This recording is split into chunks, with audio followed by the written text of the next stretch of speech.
Hello, and welcome back to the Gaming Backlog Book Club. We are here to chat about Prince of Persia The Lost Crown up through finishing the story of the main game, but stopping before the Mask of Darkness DLC expansion. Reminder, as always, we go into spoilers sometimes for the main story up to the credits rolling, so if you want to avoid that for now, start at a previous episode, play along, and come back to this one once you're caught up. Salam, Alex. Salam. That's the best part of talking to Fariba all the time, is Yeah. the friendly greeting. Yes. Salam Sargon. Yeah. Now, while life got in the way of us recording this episode, we actually both finished this section of the main story within 2 days of the last episode release. Now, that's just about an indicator of how engrossed we are with this game as any, I would say. Mm-hmm. It was, of course, also a much shorter section after the 2 very long previous ones, which makes a major difference. But by the end of last time, I was so ready to see it through to the end, and I'm glad we did. Oh, yeah. Definitely. Did you do much exploration and backtracking now with the Fabric of Time on your waist, or just beeline it to the Tower of Silence? I did backtracking. I definitely did some backtracking of going through, finding some extra little treasures, kind of upgrading, getting enough crystals to upgrade stuff for potential the last bit of the game. So it was coming up. So It being was able probably to going to be upgrade somewhat tough. Yeah, upgrade my swords fully, upgrade the amulets that I wanted to use to full. So, yeah, so I did that. And yeah, just found a few other little treasures and went through some little gray areas I hadn't been to on the way. There were a few of them where there were like coins. And I was like, I tried a couple times. I was like, nah, I'm good. I'm not getting all these. I don't need all these coins. I did go after a lot of the coins that I saw, and I think I got almost all the ones that I saw. I know there's some parts of the map I haven't gone to, but I by the end of it, like I used a handful of them to upgrade amulets, but I think I have like 15 coins available to use, but I just don't have enough crystal cash to use it. Which is kind of annoying. Like the enemies don't drop enough crystals in the end game, I think is what I'm trying to say. No, I know that there is an amulet, I think, that you can upgrade. That there's an amulet that has the amount. I think so. Yeah, that increases the amount that's dropped, and you can probably obviously. Yeah, I think I recall that too. But upgrade, but still, I never used it. It's not one I'm gonna use as a space on my necklace. Like, to be honest. Exactly. So, yeah. No. It's unless I guess you're doing it's I guess if it's like after you beat the game and you just want to explore around and get it to upgrade, then I guess right. Yeah, I mean, I feel like at that point it's just a grind, and I stop losing it. Start losing interest in grinding for currency. Yeah. Like I think it would make a lot more sense for, it's fine if the lower city has the regular old currency drops, but by the end game biomes, in the Tower of Silence, they should be dropping a lot more currency so you can actually do something with it. Mm-hmm. I agree. It was nice though, after you continue after rolling the credits, they give you, I think it's around 20,000. So yeah, they do. That was convenient, but it would have been useful a lot earlier. Yeah, a lot earlier. Yes. Yeah, they do give you that after you roll the credits. You get a huge spike, which is definitely nice. Yeah, I would say like for the Xerxes coins, like I went for them. If it took me 5 or 6 tries and I hadn't got it, then I was kind of like, you know what, I'm okay. Like I don't need to. Yeah, I probably push it a little bit farther past that, but I hear you. I don't need to stress myself out because, as you said, I still have a good amount left, still too. So yeah, like if you were running out and still needed to upgrade something you wanted, then I can definitely see why you would continue to press on. But yeah. Yeah, I guess I did just some exploring and found some inconsequential but neat little hidden areas. There's the one place that I placed a memento shard in our first gameplay session, which is at the right edge of the forest after fighting the boar, and then you see Aura jump across a giant gap that you can't do anything about. Yep, I went there, yeah. Yeah, so with the Fabric of Time sash now, we can fling ourselves across, and you end up landing at the herbalist's last camp before he died. Did you see his notes, his lore notes, all over the forest when we were way back there?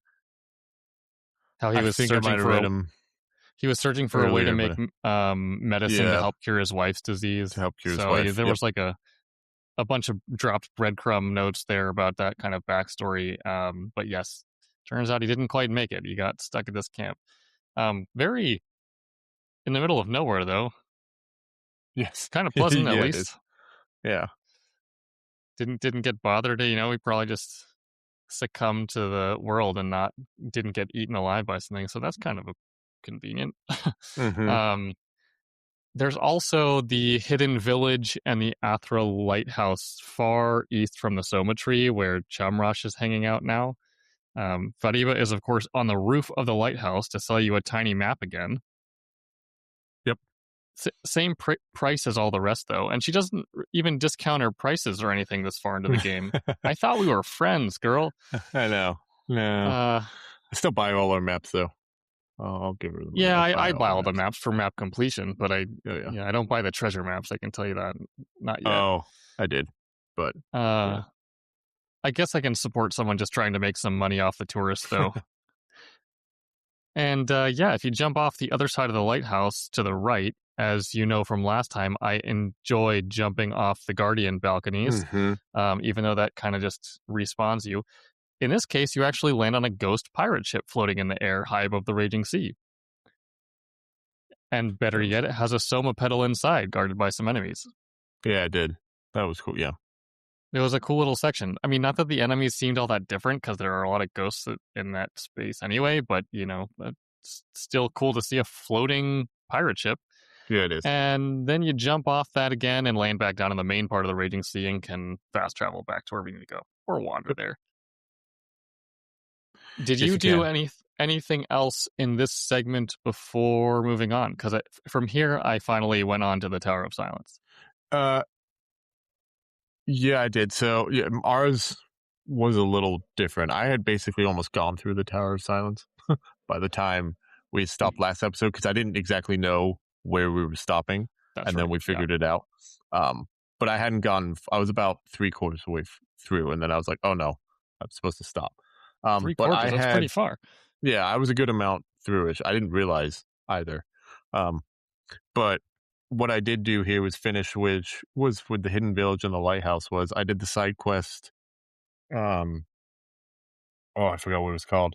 It's where you had to get all the jars of sand, and it takes you back to the prophecy Yes, the prophecy. Yep. on the wall. Did And you you do do it. all of those? I got all of them. Yeah, so Okay. I think it's 30 total. And the last one I needed was in the hidden village, or or lighthouse, one around there. So I got all those, which I Huh. think in the end, I think it gives you a Soma pedal or like a full Yeah, I think it's Soma one thing. of the two. I didn't get. Well, I full think I health was bar. missing about 6 pieces by Oh, the end and didn't feel like tracking them down anymore. So I looked it up, the whole prophecy, um, which is quite interesting. yeah. Yeah, here it is. I guess I have it written down. So it's fate's decree: a king's murder unstoppable. The god Simurg disappears from the skies. Power stolen. Time shattered. A world cursed. Only then will the story of the princes begin. I think that's us. Mm-hmm. A boy thought dead but resurrected. Anger simmers in silence. Another raised a pawn. The third, a prince born in secret. Only one can cure the curse of Mount Koth. 3 princes raised with secrets and lies, an endless time of war. A strong woman hides her tender heart, while another craves legacy of power. As Persepolis weakens, a scheme is made. Cursed winds blow across the battlefield. 2 princes stand immortal. Pawn prince taken against his will. Loyalties tested. Dark hearts revealed. Within the realm of broken memories, these 3 lives entangle. Powers gained, powers lost. True selves revealed. Fate marks one prince to die. Chaos of time unlocks a second chance. A final battle sees the hero prince slain, and the Simurg is gone forever. Celestial judgment passed. The cosmos will collapse. The vengeful prince will be king of all gods. That doesn't sound great by the end of it. Obviously, talking about Varam there, a vengeful prince. Oh, yeah. But, it's a good thing that we have a video game on our side and a hero's role to inhabit, because we were able to kind of ditch that and make things better. But we'll get to that in a sec. Yes. Yeah. very cool that you can kind of unlock all this, and it gives you some rewards along the way. But it's a pretty cool kind of a little level of detail there. Yeah, it is. Um, so yeah, oh, sorry, was there anything else besides the prophecy you were going to chat about? No, I think that was kind of the main little bit of questing I did. As I said, just upgrading stuff, and then um, I got all the Soma pedals as well. The last one I needed was in the Sacred Archives. It was like one of those puzzles where Oh, you get three opportunities or whatever. Yeah, so you go not three opportunities, but you do three different Sargons. yes, it's the. Did you find the architect over in some corner somewhere? Yes, I did that one. Yes, I did that one too. That was her 9. The I think. Um, Oh, so those are the treasure chest things that you had to do a puzzle for in most cases. yeah. So I got all 9 of those as well. I Oh forgot wow, what the look at last one you, was I just did. cleaning up It was everything. most of them. Yeah, I was kind of cleaning up because most of it I had found by just roaming around during the Yeah, playthrough. yeah, right, yeah. Um, so Um, did you use yeah, the treasure maps from Fariwa to track down the I, rest? I I did. Yeah, I did. I got all the treasure maps and I tracked down. And when I saw, it was like there's one puzzle on the secret on the elevator, the secret floor on the elevator. If you buy the key, that puzzle is Oh insane, yeah, and it is very long. It's like one of the ones earlier where it like comes out of the wall with different spiky things and it's different patterns. And oh my god, I tried multiple times and I got very frustrated. And then I realized that at the end of it, I looked it up, and at the end of it, it's just like your prize is a piece of clothing. And I was like, yeah, no, I'm good. I'm not doing that. Like I'm not. I don't care about the outfit. Like I'm good. yeah, yeah, Um, yeah. There's also yeah, there was a challenge in the upper right corner, kind of near the ending, yeah. where there's a I think I guy know you. who has three Mm-hmm. bells floating around. I forget the name of the side quest for that, but he just like It's called the Impossible Climb. I that's it. Yeah, I gave it a couple shots and then Yep. realized it was literally endless. So I just stopped trying. Yeah. I gave it a few tries. I watched a video of someone do it and completed it, and I was like, I'm not doing that. Like I was Yeah, like I'm not having the patience right now. Like no, like it's cool, but I forgot what you get. I think maybe you get an ore or something, but I was like I'm okay. So I don't blame I was you. like that's not a side quest I'll complete. That's all It's right. But fun. I Did you enjoyed all the track down rest of it I've done. all the warriors as well? I did. Yeah. Again, Yeah, I I was think I found missing like one. yeah, found I think 7, 6 or I think there's 8 total, right? Um and I found like 6 or Yes, 7 of there's them 8. just yeah, roaming around. And then the 8th one I looked up cuz I had to find cuz I was just curious. And it was in like a Yeah, small gray spot I hadn't gone to. And I was like, "Oh, okay." that's probably where mine is. Yep, one of those Yeah. gray spots. Yep. So, yeah. Those were fun actually. They were a little tougher Yeah, I battles, really but they were enjoyed fun. those Yeah. fights for sure.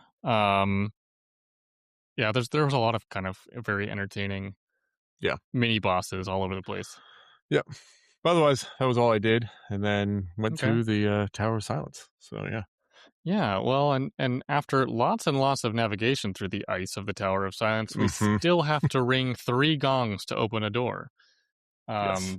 And that's after doing a whole bunch of platforming and fighting. So following the Nintendo rule of 3 tasks to move forward concept here, um, can't blame them. If it works, it works. Yeah.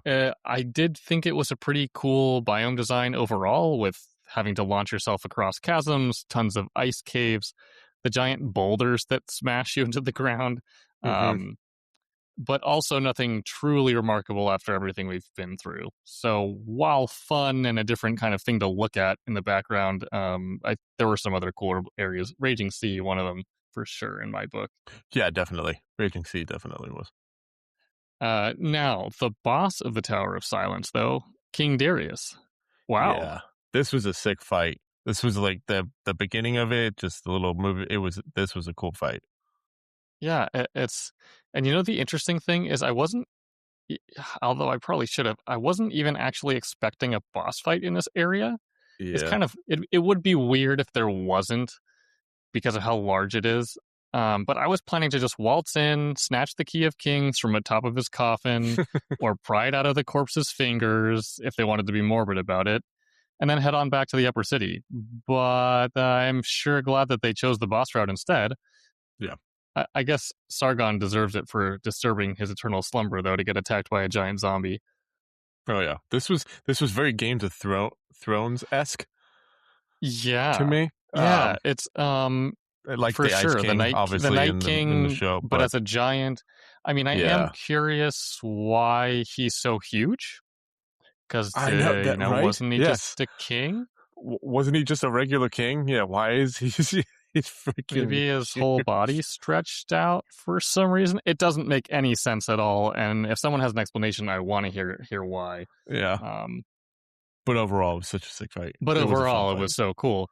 Yeah. And for the umpteenth time, I'll reference Bloodborne here because the cold, icy setting combined with his art design reminds me so much of Martyr Ligarius from Canehurst Castle, except that Ligarius wields a scythe instead of a giant sword. Hmm. But even better, Darius holds his own against Ligarius with a very, very cool battle. Definitely sucks for him, though, because on top of being murdered, the celestial guardians that guide the soul to the afterlife couldn't do that. So he was just stuck waiting for who knows how long. You get that bit of lore right after fighting him. Yeah. But it was so cool, like the fact that, I know I mentioned at one point there's the holy fire that I was saying, hey, wouldn't it be cool if we got a fireball ability from the holy fire? And no, Darius gets the gift from Arash instead and lights his sword on fire. Yeah. That was Did sick. it? It was yeah, the ice and fire thing. Another Game of Thrones Again, thing that's there, but Game of Thrones. Yeah, Song of Fire and Ice. Like it's very, very Game of Thrones esque, but it was, yeah, it's it was cool. yeah. At this point, I pretty much had my two different loadouts while playing. So I had my exploration loadout, which was highly parry focused, and then I had my boss fight loadout, which was, using the what's it called, the void sword or whatever it is, and the spear thing, so the teleport damage attack, and then it's a couple other things. Um, but I don't know if did you use anything in particular here to beat Darius? Yeah, so for Darius and the final battle, I had the same amulets. So actually coming out of I did the Darius fight. I think it took me about 3 tries, maybe 4 tries to beat Darius. But after the first 1 or 2, I changed something. Like I took the Shield of Mithra off for me. Um, it just ended up actually Yeah, not yeah. I think helping me as I much. kind of stopped using the Shield of Mithra in these boss fights because there's not enough opportunity to actually Yeah, and the thing is, like, like glue them when I to a would, spot.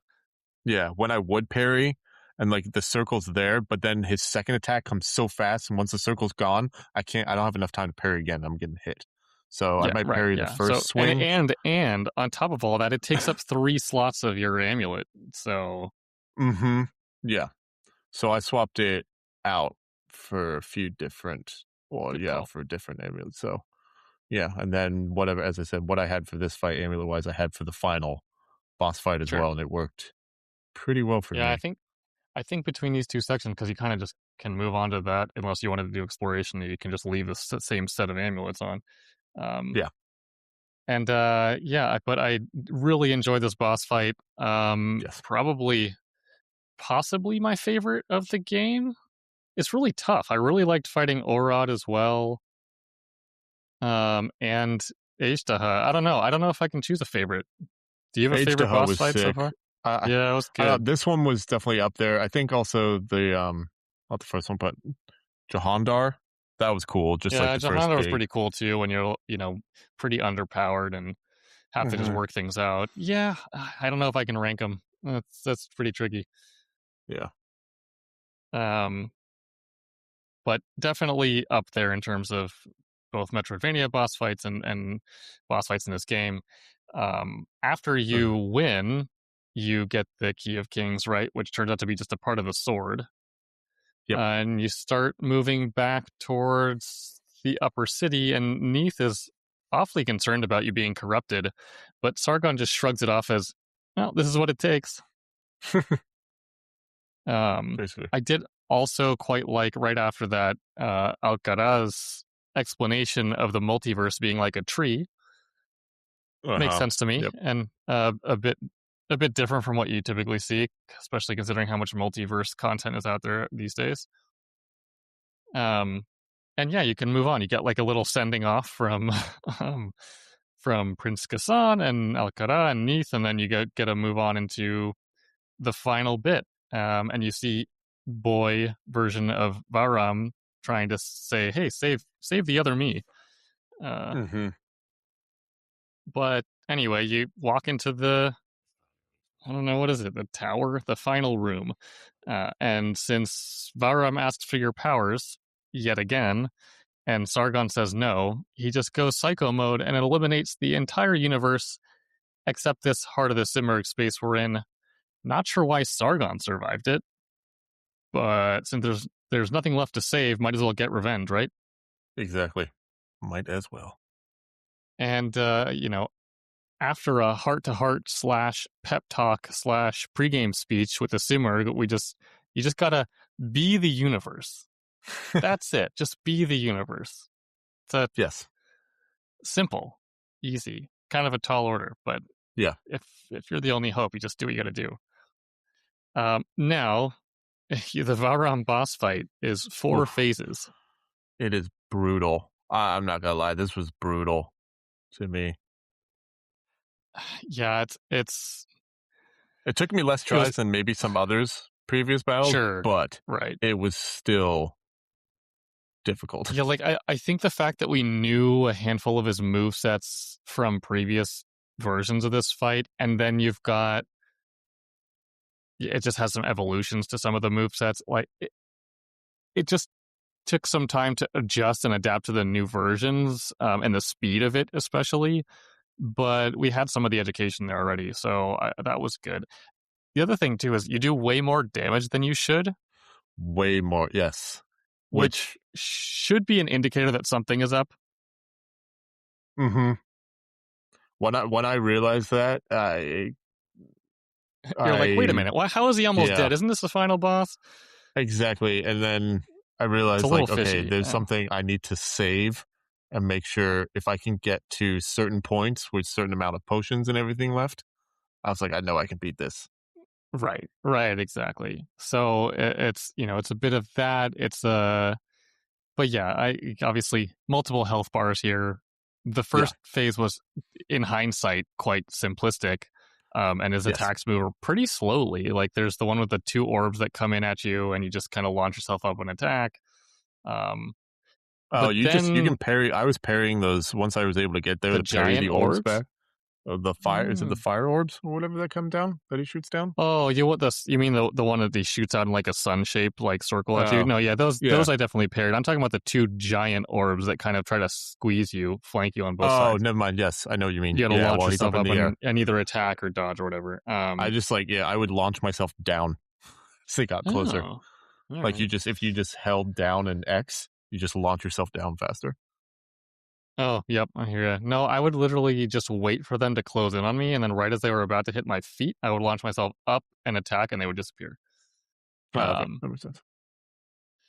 But so everything is really simplistic in the first phase, and then he starts bringing in clones and wild attacks in the second. Yeah. And I guess somewhat skipping ahead, but the time I beat him, I had no potions left and 4 health bars when I finished the third phase, and was so glad they topped me back up to max health for the fourth phase. But even without that, it's clearly meant to be a moment of catharsis since Sargon awakens his full power and can dash all over the place like Endless God mode. So it was a lot of fun to go toe-to-toe at full speed with Varam in that fourth phase and make him just whiff every time, because we also know his moveset now. But yeah, especially the clones that came in, and he would make like 10 copies of himself across the entire screen, and you got to sprint.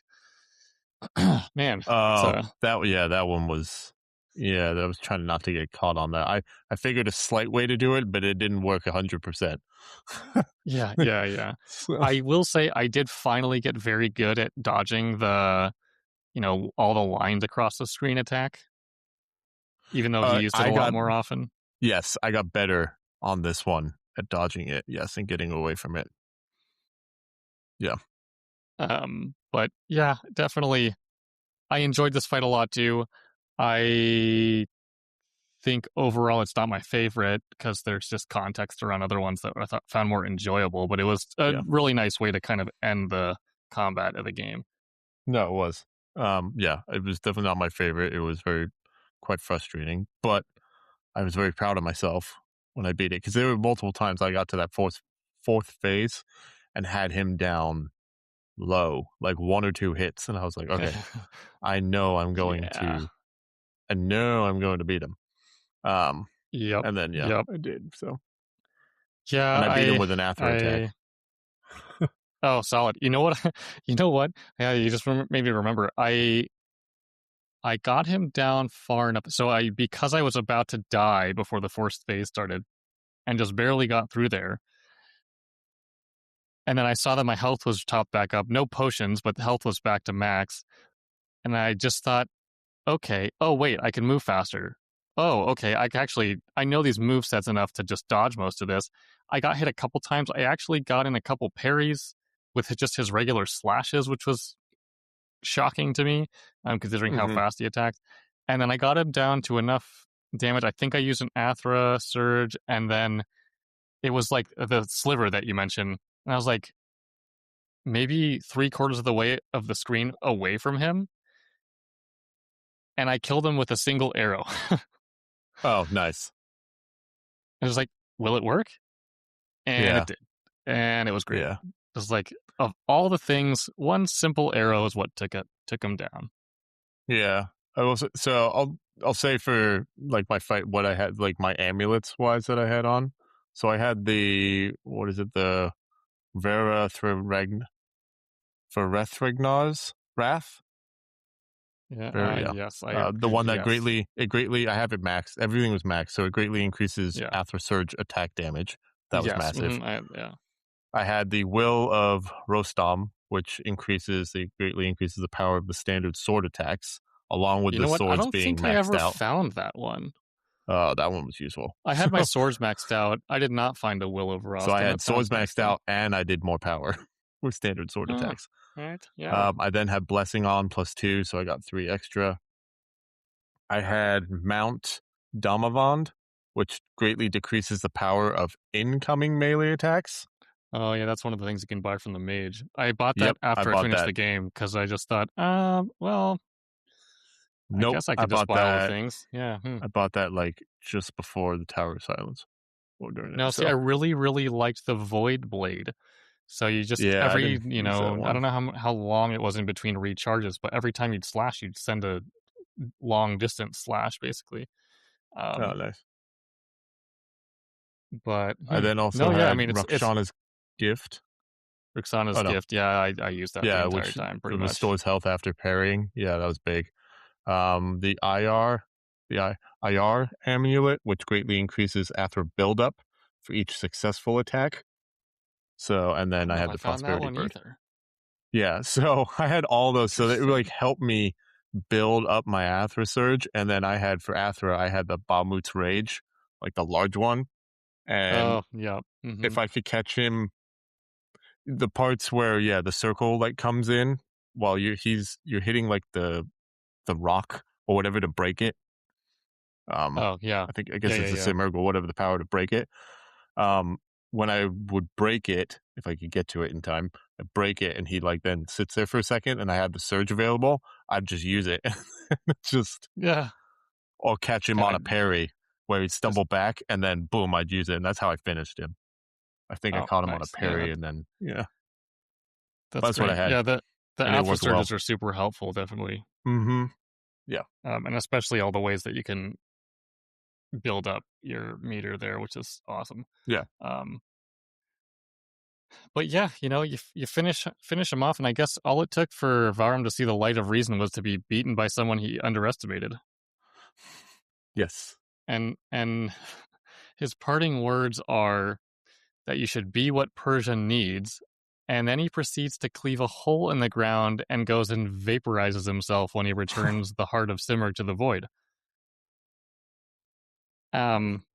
I just don't know what Very to say to that. That's martyr-esque. I don't know. I guess he's then I trying to be I get like, yeah, like trying to redeem trying to himself redeem himself, I guess. by But yeah, couldn't he have just done that without dying? I don't I know. don't know. Um, at that point, you return to Queen Tamiris. Prince Ghassan renounces his royalty, and she says you brought back the Simurgh, so congrats. But Sargon goes and spills the beans to the people in the Queen's court, and then just walks out like a boss. Yeah. Yep. And as you sit down at a pool or reflection pool and look into your reflection in the water, we learn that the colorful bird companion that those of us playing the deluxe edition have had with us the whole time isn't actually a parrot, but another type of bird, the prosperity bird, Mm-hmm. as its name on the amulet says. I don't know. Just because it's farther away in the gameplay, it's harder to tell. And when you look at your reflection in the water, turns out the bird was actually the old man Al Kara. Not sure how that all works out, but thanks, dude. I know. Means he's been Like he's with us been the whole time. flying around with us the entire time, which Yeah. also makes sense how he gets everywhere. Yeah. Very true. I guess now that I think about it, I'd be curious to know if our prosperity bird amulet disappears when he shows up. Probably not. I don't think so. But Probably yeah. not, because I think it's just a DLC or a deluxe edition perk rather than. But that would have been a very sneaky little detail to incorporate. Yeah. Would have. That'd been cool. And yeah, as the credits roll, you get dumped right back into Mount Koff, ready to clear out the map and gather any other collectibles you want. But at this point, I'd had my fun with the main story, so I decided against that, and I don't intend to push for 100%, which probably requires you to find everything and upgrade everything fully, which at this point feels like a slog to me a little bit. I know Yeah. I'm you not. did clean up a number of things, I so cleaned up a number of things, but I'm not 100% it. There's a couple things I'm not going to be able to get, and I'm not going to, as you said, slog through it. I'm good. Well, on to the DLC. Yes. And now that I think about it, after she said how much Varam was meant to lead Persia, Rajan just kind of disappeared. Yeah. And now it makes sense since tracking her down seems to be the focus of the DLC, Mask of Darkness. A little cynical to view it this way, but kind of sounds like they being Ubisoft planned ahead to just carve out her segment from the main game. So instead of fighting her like we fight Menelaus and Orad, they could charge extra for it as DLC. I wouldn't put it past Ubisoft. I wouldn't either. Compared to other studios that seem to have additional fresh ideas that just won't fit into the base game and make DLCs because they have new ideas, Ubisoft is definitely just a money grabber. Yeah. So anyway, I guess it was only $5, so it's that's not terrible. And time to go give it a shot. Yes, it is. So for next time, play the Mask of Darkness DLC expansion if you want to, and we'll catch up about the full game and our final thoughts about the game as a whole, including a little bit of review next episode. Yeah, definitely. Hope you all enjoyed the last section of the main story and the bosses and the boss fights. And yeah, looking forward to talking overall about the whole game after the next episode. So yeah, thanks for listening. If you want to follow along and discuss our playthrough of Nave Games on the Gaming Backlog Book Club podcast, please give us a follow on your podcast platform of choice: Spotify, Apple Podcasts, iHeartRadio, Pandora, Amazon Music, or Pocket Casts, as well as our Discord and Instagram under the same name. Thanks.